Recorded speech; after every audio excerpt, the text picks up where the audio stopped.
Hello అండి, అందరూ ఎలా ఉన్నారు? ఈరోజు అయితే గురు పౌర్ణమి సండే, అందుకని స్పెషల్స్ ఏం చేయలేదండి. మధ్యాహ్నం అయితే పప్పు చేశాను. ఇప్పుడైతే మామిడికాయతో చాలా సింపుల్గా ఈజీగా పచ్చడి చేస్తాను. చాలా టేస్టీగా ఉంటుంది. ఎలా చేసేద్దాము.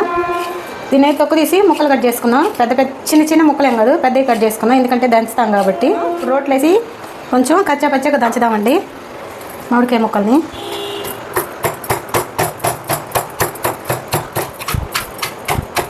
ఒక స్పూన్ కారం వేసుకుందాం, కొంచెం సాల్టు. ఇప్పుడైతే ఆయిల్ పెట్టి పోపు వేసుకుందాం. మినపప్పు, ఆవాలు, జీలకర్ర పోపు వేసుకుందాం.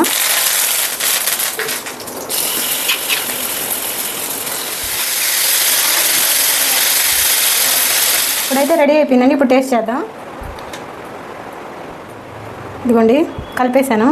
ఇప్పుడైతే మనం టేస్ట్ చూద్దాం. చాలా బాగుందండి, టేస్ట్ సూపర్గా ఉంది. తప్పకుండా ట్రై చేయండి. ఉంటానండి, బాయ్.